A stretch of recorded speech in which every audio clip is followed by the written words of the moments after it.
Today's show sponsor is Sienna Dawn Media Integrated Marketing Agency. Sienna Dawn Media is more than just a marketing agency. They're your partners in progress.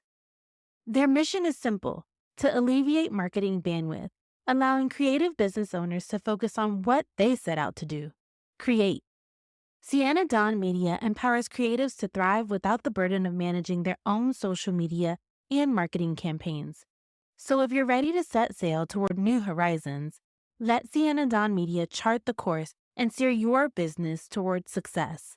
Visit siennadawnmedia.com. Blah, blah, blah, blah.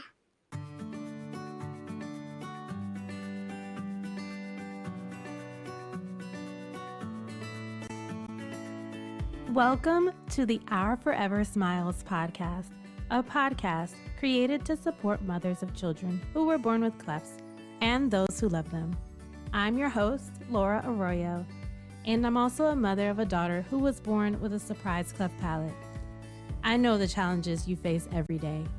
Whether you have just learned the difficult news of your baby's cleft lip or palate, you're in the midst of pre-op or post-op, or you're an OG cleft mom, this podcast is for you.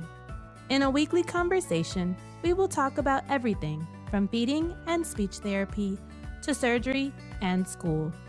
We'll share tips from guest experts and advocates, and even share a little joy in the process. You can listen to Our Forever Smiles wherever you listen to podcasts. Don't forget to subscribe and stay tuned.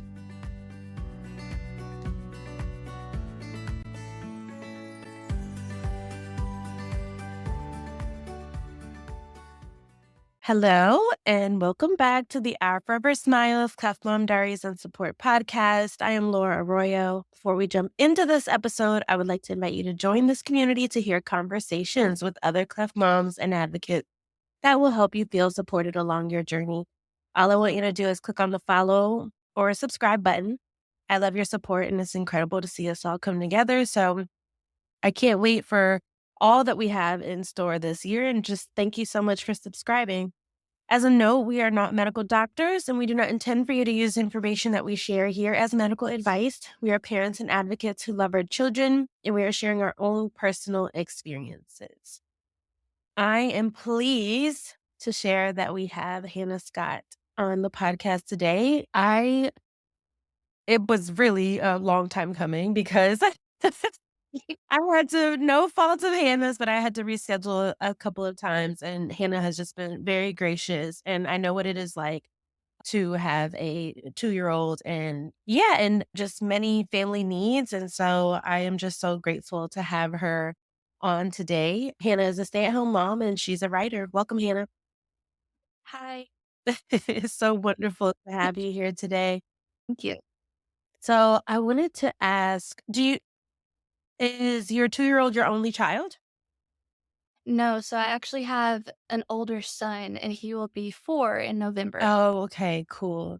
Oh, that's so sweet. And so your youngest is your child that is cleft affected. Your 4-year-old is not cleft affected. No, he's not. It's just my 2-year-old that is. How did you learn about your daughter's cleft? We went in for our 20-week anatomy scan. I think it was actually like 22 weeks. And they saw it on there and told us, and they were like, we're going to send you to some specialists to double check it and see if that's what it is. And so we went, I think, the next week to maternal fetal medicine, and they checked and they're like, yep. Wow. Were you by yourself for your anatomy scan, or you? My husband with me. Oh, wow. And what was like his reaction to finding out? Was there like some denial? I know like sometimes people, I don't know, I guess like sometimes the first stage of learning about this new and shocking information is maybe it's not true. Maybe that second scan will prove that it's not going to be what they say it is. No, that was exactly us. As soon as we heard about the initial scan and they were like, okay, we think that your baby is going to have a cleft, we were like, what? What does that even mean?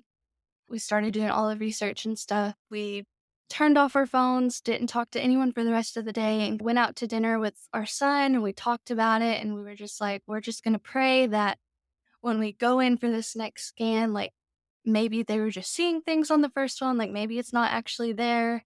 But even if it is there, we just put it in God's hands and knew that it was going to be okay. Yeah, that's a great perspective to have. While they were doing the scan, did you sense any, because I know sometimes the ultrasound tech can't really share much information about what's happening. Did you sense that something was wrong in that moment, or was it just business as usual? It was pretty much business as usual. I think that our ultrasound tech was more concerned with making sure she didn't accidentally tell us the gender because we wanted it to be a surprise. Mm.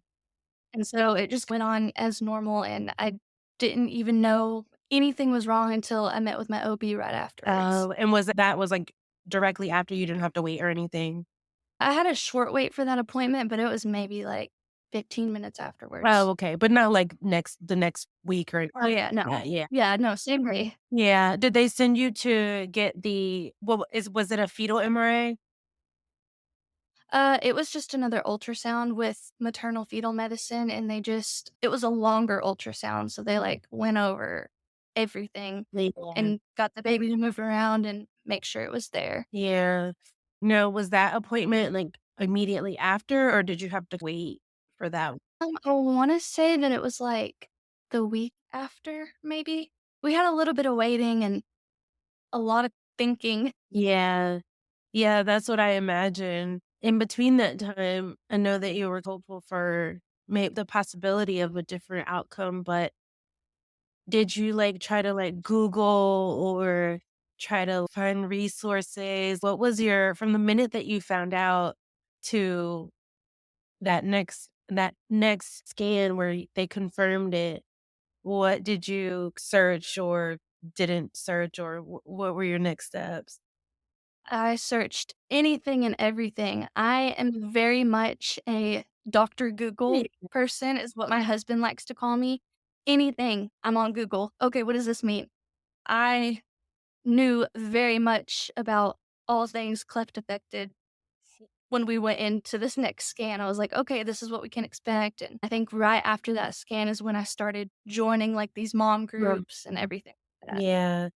I actually, surprisingly, I didn't find out about the groups until my daughter was about 3 months, and Oh, yeah, I was late to it, but it was really transformative, and that's, like, kind of the reason why I started this podcast, because I feel like we needed more voices and more, like, community around this, because I to you mhm. not, every single person that I've spoken to, almost all of them have said when they said, "Your baby has a cleft," they're like, "What? What is a cleft?" You hear about it, you think about it as, like, this distant problem, like, that doesn't really happen in the United States, or that's a very privileged thing to say, but it's just, like, you just don't think about it in that way, it's not positioned in that way, and yeah, I just really wanted to create, like, a community around that, and I was so grateful to find community in those groups, because Yeah. it also made me feel, like, less alone, right? Before I found the groups or any type of resource, the resources online feel very clinical, but then when I found other moms talking about it, it was more this feeling of, "Oh, I'm not alone."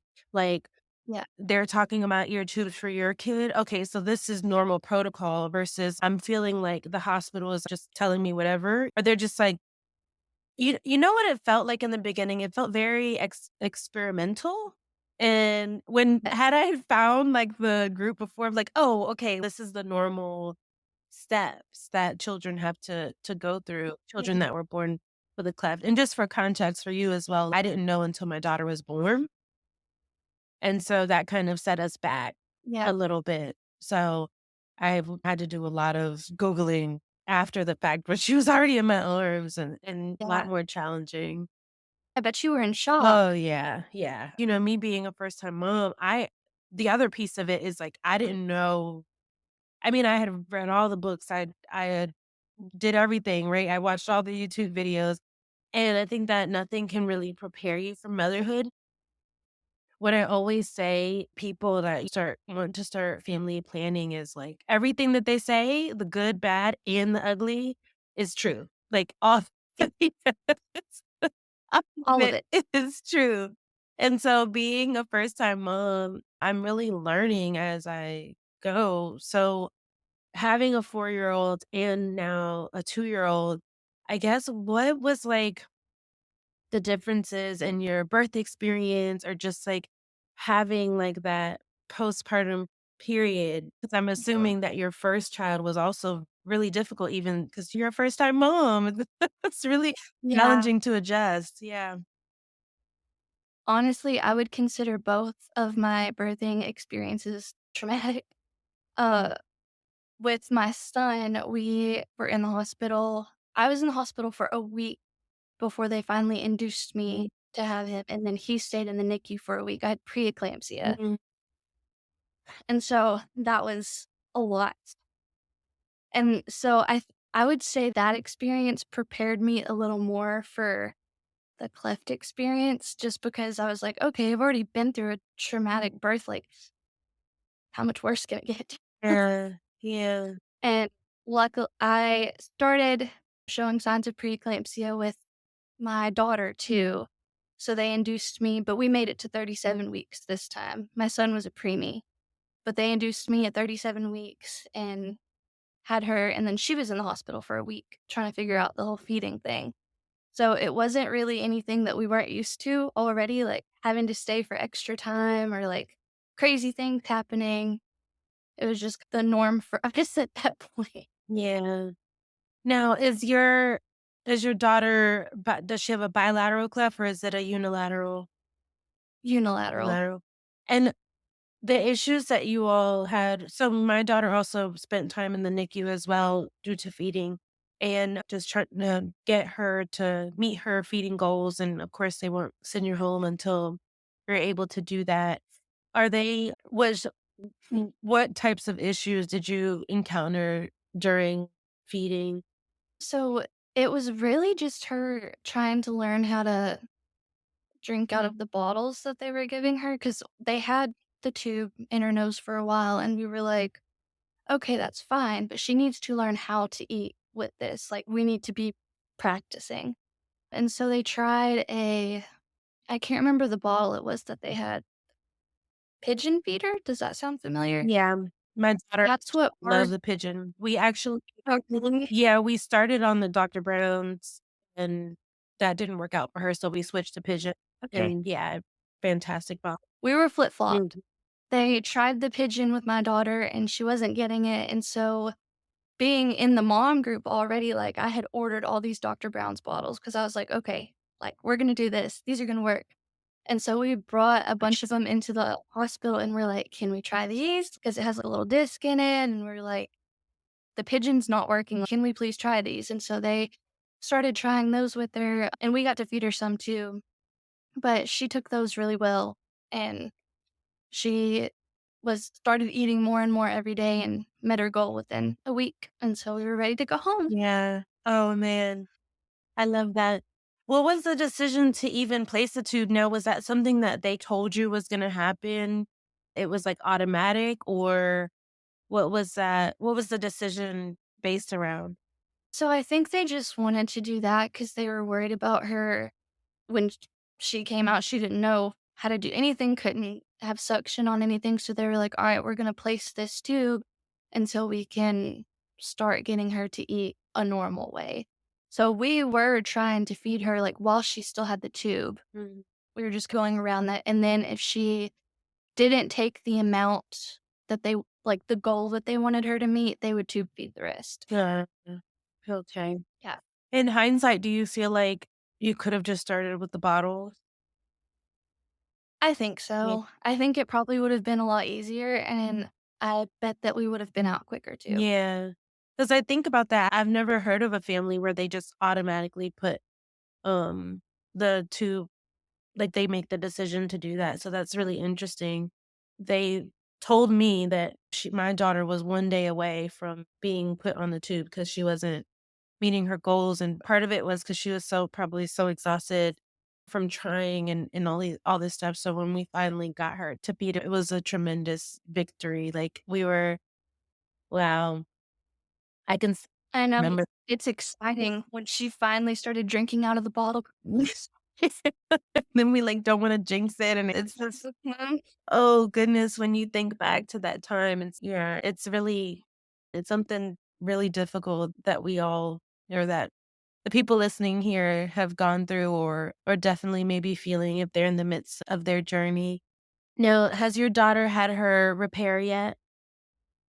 Yes, so she had her lip repair and rhinoplasty at I think she was about between 4 and 5 months, and then she had her palate and tubes put in her ears right before she turned 1. Oh, wow. That's wonderful. Now, for her lip, wait, does she plan on having any additional surgeries or I think they're still gonna have to do, like, a bone graft and stuff for because she has the gap in her gums. That won't be until she's 6 or 7, I think, and then I think they'll have to do maybe, like, a nose revision or something because one side has kinda sunk down a little bit. It's not bad, it's just a little bit noticeable, but I think she's gonna want that done if they offer it. yeah. I know some families use like a nasal elevator. I don't know if you've seen those that kind of Mhm. help support that. I guess depending on the age, of course, when they're younger, it's easier to mold. But yeah, I don't know what at what age they stop doing that. Now, in just preparing, I do want to go back to talk about just her birth in general, just the day or like the day that you were able to see her. Did she look the way that you expected her to look? What was that moment or that feeling that you had when you finally were able to see it in real life and hold her?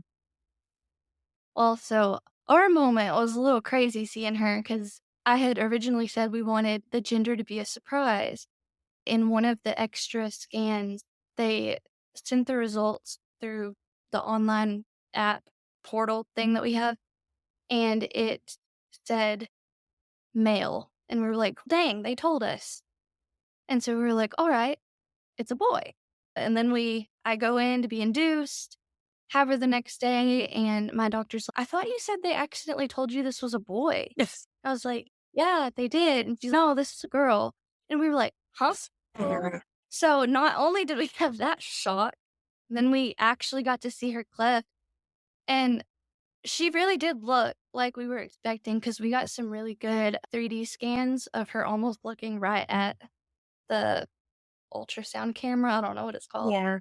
Uh, but she looked exactly like we were expecting, just the opposite gender. Yeah.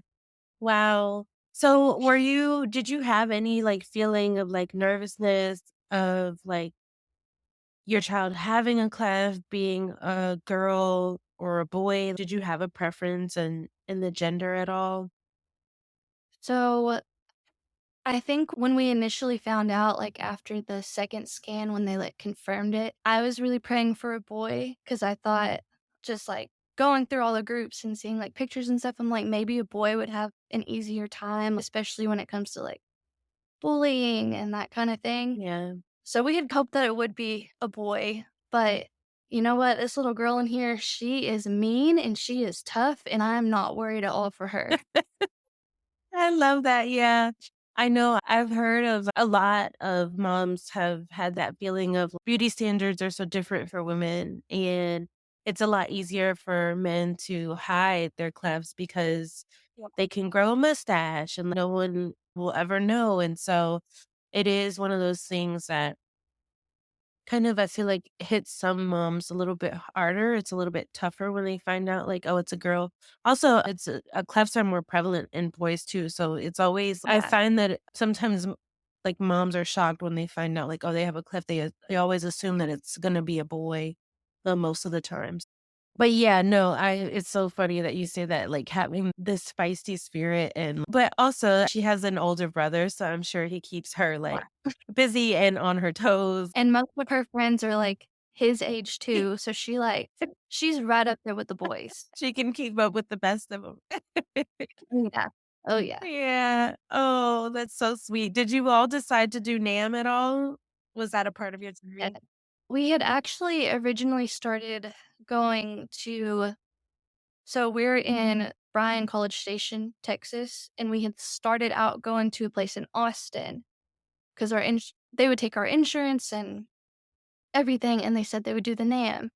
Well, we had been there for maybe 3 or 4 visits, and honestly, it felt like they were scamming us because they kept saying, "Okay, we're gonna do the NAM next time," and they, like, kept having to redo her scans because they said she wouldn't be still, and I'm like, "But you got really good scans last time, what are you talking about?" And so they just kept putting it off, and we were like, "Alright, let's look at some different places." So, now we go to Houston, and they did do the NAM, they, like, got her fitted for it and everything the first appointment that we went, and we got it the second appointment. What was that about? Did you ever find out? They tried to bill our insurance for everything too, but our insurance wouldn't pay them because they didn't do something right on their end with the insurance, so insurance was like, "No." Oh, wow. Yeah, that is odd. It was Sure. crazy. I'm glad that you ended up like, you decided to go elsewhere. I think a lot of people feel like, "Oh, I'm just here," and they just stick Yeah. with what they're, like, being told to do. I Mhm. always tell people, if you're not comfortable with your team, you are more than welcome to find another team. You Oh, can yeah. do research. You can even ask on in the groups as well. Of course, don't ask who's your favorite surgeon, because everybody's just gonna say Say their their own, own yeah. surgeon, so you're just gonna get it's just not useful, but you may ask, "Oh, what a list of doctors in whatever area," or I know the ACPA, I wanna say they have a list as well that you can refer to. So please don't Yeah, be afraid to switch, like, you can change teams at yeah. any point. I think also people don't wanna deal with the hassle because of, like, insurance and all the crazy mess that can happen. So we actually ended up we were supposed to originally be going to Houston, but then there was a thing with the insurance, they wouldn't take it, and we were like, "Alright, we'll try Austin." But then we ended right back up at the same place that we had originally supposed to go on to because something changed in their system. They're like, "Oh, we can take your insurance now." We're like, "Cool, we're coming." Yeah. Oh, that's wonderful. I'm glad that worked out. So in terms of the journey, did she of course, all babies, they hate the NAM, but some babies don't ever adjust to it, or what was that experience like with having to do the appointments and the taping and all the things? She hated having her face touched. Even if we weren't doing the NAM and, like, putting the NAM on, she just "Stay away from me." Um, but I would say that she adjusted pretty well, like, after the first few times of wearing it and constantly wearing it, like, she got used to it, she was drinking out of her bottle really well, and it it really wasn't that terrible of an experience. Now, I did hate having to change it because she would scream and scream, and it just broke my heart, but once we got it on, everything situated, and after a few minutes, she was, like, fine, being her happy self again, so Yeah. it wasn't that terrible of an experience. Yeah. Do you remember how long she wore So, it? she wore it for oh my goodness, maybe almost 2 months? Yeah, that sounds right. I don't know. I've heard 2 months. So, yeah, no, it's so funny. I always just like I was sharing with you, like, before interviews, I'm not the expert in anyone's story, so Okay. you know your story best. And so, would you, like, recommend the NAM for families or did you see significant improvements in the gap? Yes. I have a bunch of, like, before and after pictures from when we weren't doing the NAM to, like, the very end of the NAM, and it's so much closer Oh, together. wow. I would recommend it, but it might not be for everyone, like, every cleft is different, I think, and, like, taping works too. Because even just the month before we actually got the NAM that we were just taping, it also made everything closer together. Yeah. Yeah, that's what I've also heard as well. Now, you're going into surgery. You said about 4 to 5 she was about 4 or 5 months during that time, Mhm. and she Yeah. had nose and lip. It must have been, I wouldn't say intense, but it's 2 areas, and so what was your emotional preparation going into that? And then also just, like, practically, how did you prepare at home or What did you do to make sure that you all were comfortable during this time? We Man, I cried a lot. We're gonna lose her pretty cleft smile, like, we're not gonna see it anymore, but she's gonna have this new beautiful smile. But it was just really emotional, and going into it, we left the night before, and our son stayed here with grandparents, but we took her, we went and stayed in a hotel and just spent time with her without all the tape and stuff on her face. Oh. Um, and then woke up the next morning, went, and she was ready. They came and got her, and I just cried and cried. And they so her surgeon sent updates throughout the surgery. Okay, we're doing this now, we're doing this. Um, and then he came out after to show us we couldn't go back just yet, but he came out and showed us like a before and after picture, and we were like, whoa. Like, she was still like a little swollen and everything, but it was completely different. I was like, she doesn't look like the same baby anymore. But then I got to go back and see her, and she was still, like, super groggy and stuff, but she ate a bottle, Mhm. and then they sent us home same day. Oh, wow. Yeah. Yeah. Oh, wow. That's like outpatient. That's wild. Yeah, yeah, that one was.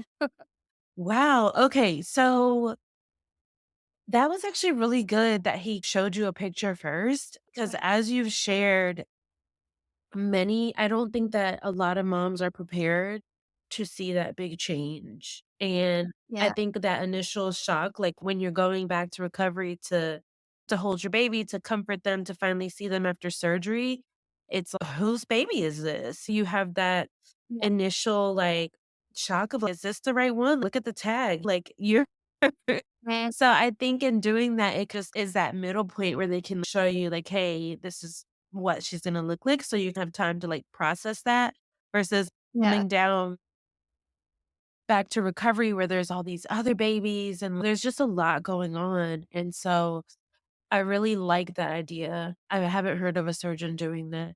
I also very rarely do I hear that people get to go home. I've only heard one other case that was like that, but I guess obviously she did well. I hope her yeah. recovery went well. Did you all use the arm restraints and that type of thing? How did you keep her away from the site? So we had the arm restraints, and I can't remember how long she wore them for, maybe a week or 2, and then they were like, "Alright, you can probably take them off, like, she's fine." But we also had to do and the name is escaping me, the things that go in the nose Is it to, like nasal stint? yeah, nasal stents, that's what they were. Could not remember that for the life of me, but we did that for a while, and honestly, those were worse than the NAM. Really? For me, I hated shoving those things up her nose, and she hated it too, and if we didn't get it just right, I'd have to take everything off and redo it. Oh, because you have to tape it in. Well, I Yeah. didn't realize that. I thought You you have were it. just Crisscrossed on her yeah, they, like, go up, and then there's, like, little tabs that, like, crisscrossed on her nose to hold everything up. oh, wow. Yeah. What's the purpose of that? Just to have it molded or something? Like, Yeah, it was to help keep her nose from caving in, mm, essentially, and it still her nostrils still ended up sinking down just a little bit, but I think it could have been a lot worse if we hadn't have done that in the beginning. yeah. I wonder, do you know if that's the normal protocol they give? Because I only see some babies with the nasal stents. Is that you think some teams recommend that, or is that, like, universal? Um, I really don't know. I've probably seen about half and half, Right. like, some have, some don't, so it might just be the surgeon's preference. Yeah. I'm not really sure. It's about, like, methods and stuff and what, like, best practices are, of course. So, of course, so that other moms can ask for them as well. If they don't suggest nasal stents and you find that they worked really well, even though you hated using them, but they may have served Yeah. their purpose, other moms can ask their team for them as well.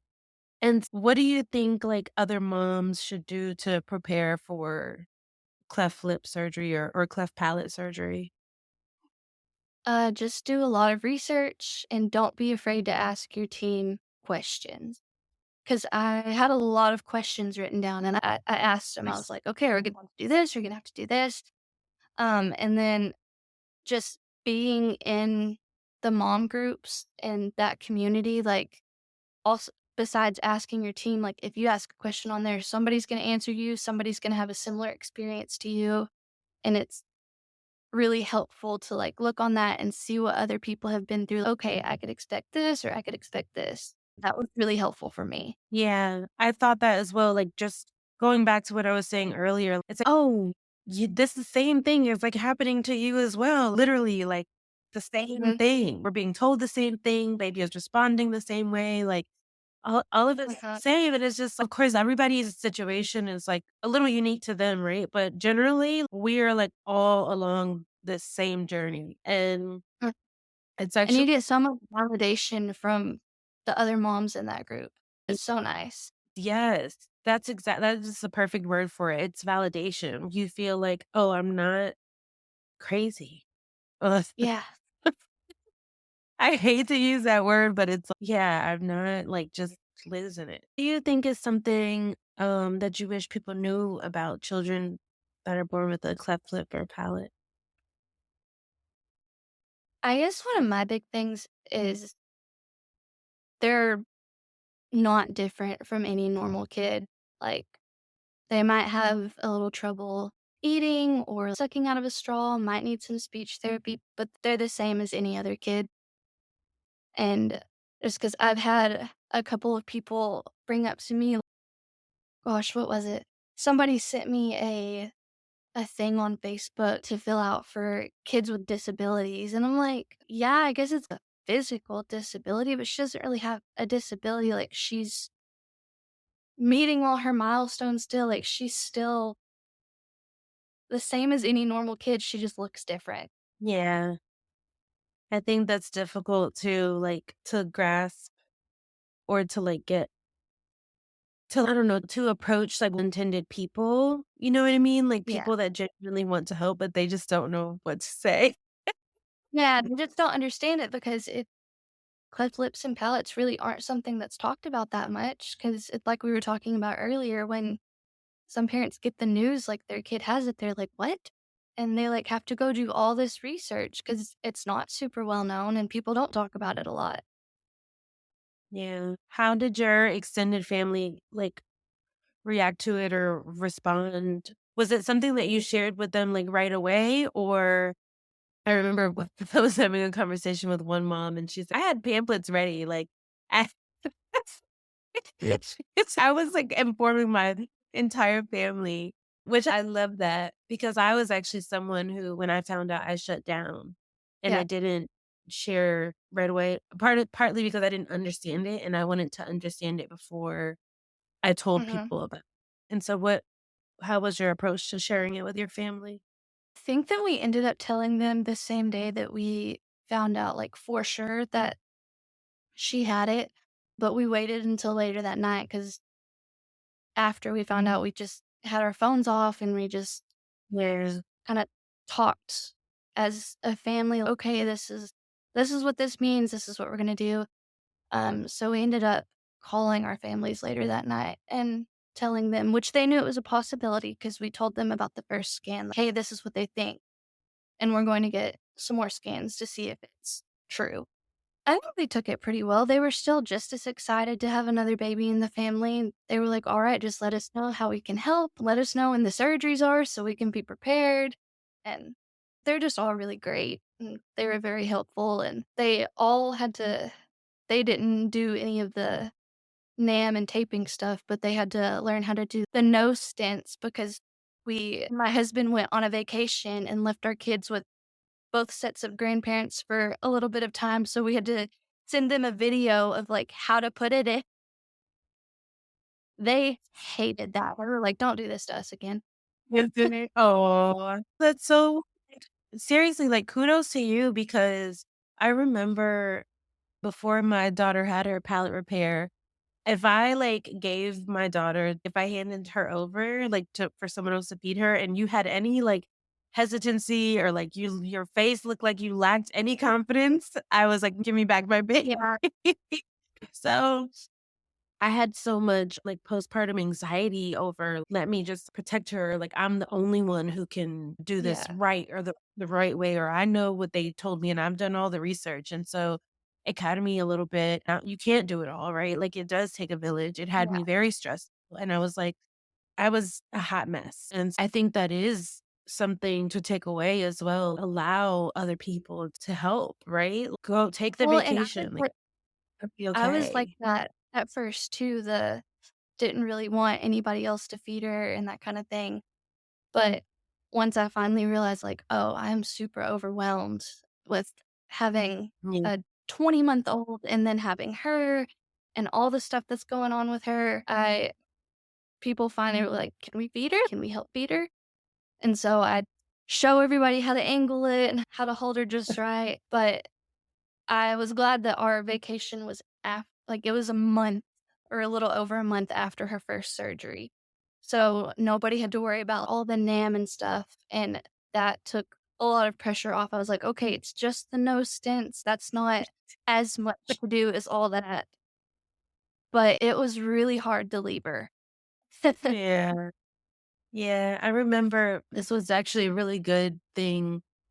The first time that I left my daughter was with my mom, and I have 2 other siblings, and the whole night I was so nervous, I was so anxious, I couldn't stop talking about my daughter, and I was just like, "I gotta get home, I gotta get home, I gotta get home," and I was clearly, like, not having a great time because I was so anxious, and I said, "My mom, I don't know whether she knows what to do," and my friend told me, "Laura, there's 3 of you, and y'all are still alive, so I'm sure she can Yeah, manage." they'll figure it out. Yeah, and that was, like, all that I needed, really. I'm like, "You're so right. She will figure it out." Mhm, And I'd still left, but it was just one of those things that it's yeah, that's so true. We're here. and if they It can't was figure it out, they'll fall.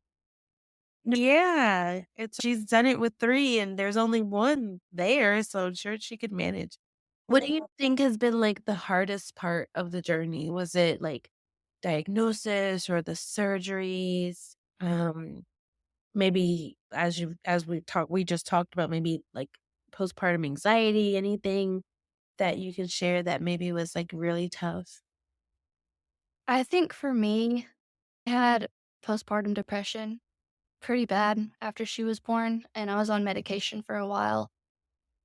So until the medicine started kicking in for me the first, like, month and a half of her, that was really hard for me and just figuring out everything, and it took me a while to bond with her because of that, and so that made it hard. I just remember feeling like I felt all the mom guilt because I already had 1 kid, and I'm like, "Why am I bringing another kid into this world? Like, I already have 1. What am I supposed to do with 2 of them now?" And just holding her in the hospital, like, she just didn't feel like my baby for a while until the meds started working and I started actually talking to my husband and to my doctor.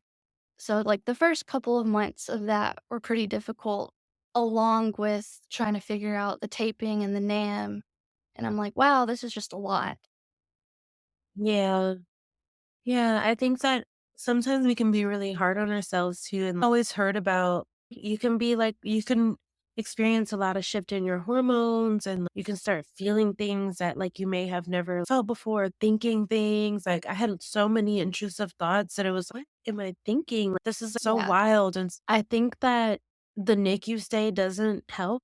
Like it creates this environment that is, like, stressful to be with your baby, and maybe in our minds, we associate, like, the baby with stress, like, with this I don't wanna say, like, burden, but this you have to go, like, you have to go, you can't be bedside all night, yeah, it doesn't feel it's not the best place, and I'm grateful for those, like, NICU teams that really they try really hard to make parents comfortable and to right. really provides support and understanding.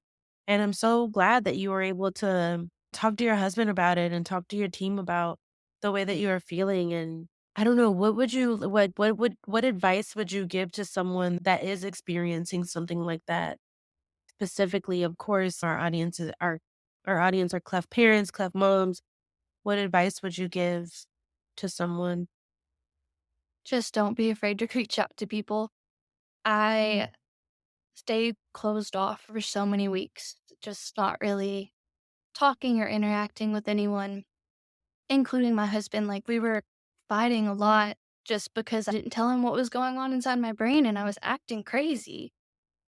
And so I finally started talking to him after there was this girl that I went to school with, and I remembered that she had a post on Facebook like the year before about postpartum depression. And I was like, you know what? I'm just gonna ask her. I'm gonna ask her like how she knew to ask for help and that kind of thing. So I reached out to her and she told me her story and it was similar to mine actually. Like it also took her a while to bond with her second baby. And so she told me kind of everything that she did, like who she reached out to. And after that, I was like, okay, like I need to call my doctor. And so I did and went to the doctor and it was a lot better after that. But yeah, Yeah. just don't be afraid to talk to somebody because that's the time when you need somebody the most. Yeah, for sure. I think that first, that's super commendable of you to even reach out to her because, of course, people don't want to share like at their most vulnerable moment, hey, I'm struggling. And so that Mhm. was very, yeah, I commend you for that, for just like taking that leap and just saying, hey, what did you experience to see if you had similarities Well, there? and I don't even really know her. We're just more of like acquaintances at this point, but it honestly felt better to tell my struggles and talk to somebody that I wasn't necessarily close with, if that makes sense. I was like, Yeah. okay, she doesn't really know me either, but she's been through something similar and maybe she's not judging me as much as maybe someone I'm super close to would because I'm not acting like myself. Right. So it's like someone that knows you enough, but not so you're not so close to where you feel like you're gonna be judged or it's like a Yeah. little bit of a space. Yeah, I Uh-huh. think that's full advice. Obviously, if you're feeling anything like that, then you should definitely seek out some sort of resource or help or reach out to someone who is willing to of course listen because that's super important and valuable. I think one of the things I also heard this is just in like the motherhood and the pregnancy apps. But so I did hear about that. I feel extremely guilty because I'm having a second child and how can I share all of my love to 2 children when they I guess in this situation, they're like, "I have a toddler and I love them, we're best friends, and I just can't believe I'm, like, having this other baby," and all of these things. Oh, yeah, that was me to a T. Yeah. But now I look back and I'm like, why did I ever feel that way? I love both of these kids so much. Yeah, I think you don't recognize what you're capable the love that you're capable of, like, what you're able to give, and even, like, with all of those struggles, I think that sometimes when people find their diagnosis or find out about their child, they're like, you have that guilt of even feeling, am I gonna love my child even if they're gonna have a facial difference? And then you feel guilt for even thinking that. You like it's like this cycle. Yeah. And yeah, it is really challenging all those feelings that come up. Just in closing, what do you think has been the biggest lesson that you learned throughout your journey? Oh gosh, the biggest lesson. Sorry, you might have to edit this a little bit. I had time to think about this and now I'm like, what's the lesson? No. And it can also be something that you've already like shared. You can just say, Yeah, as I've shared before, or like, I think of all of this would be the biggest. Yeah. I would have to say the biggest lesson that I learned is things aren't always as bad as they seem. Like, my brain is really good at creating like worry that shouldn't be there and just like being anxious about stuff and making things out to be like the worst possible outcome, but it's really not that bad. Like, having a cleft baby is definitely a rough journey, but like you get through it and you're stronger for it. And those babies are resilient and they're tough. Yeah. And I think it's just a lot of learning and growing together and just spending time with them, getting to know them, and just seeing how tough they are just getting through all of these surgeries and all the NAM, the taping. You learn so much about your kid and you learn so much about yourself. And you're like, wow, we made it through this and it wasn't that bad. Yeah. It's so funny, like, I talked with other class moms about this. It's like now you go from a point where you're so worried about things to be going on autopilot and you're like, "When's my next appointment?" Like, "When's the Yeah. next one?" And then you're like, "Yeah, mom, no more appointments." And you're like, "What?" Like, "I've been Mhm. going to the clinic for like 2 years." I know. And then you get to the point where they're 2 years old, they're going in for a checkup once a year. And half Yes. the time, have to remember, "Oh, yeah, they were born with the cleft, and we did all this stuff." Like, did that actually happen? It's so wild. Yeah, no, that's definitely a great takeaway for sure. Thank you so much, Hannah, for your vulnerability today and just like sharing your story. And I just, I feel so indebted that per you to come on and just share your story with us. And of course, your time. Like, I never take that for granted at all. So I think that's really special. And I hope that your story can help someone as well. Yeah, thank you. It was super great to be on and finally meet you face to face. Yeah. Yeah, for sure.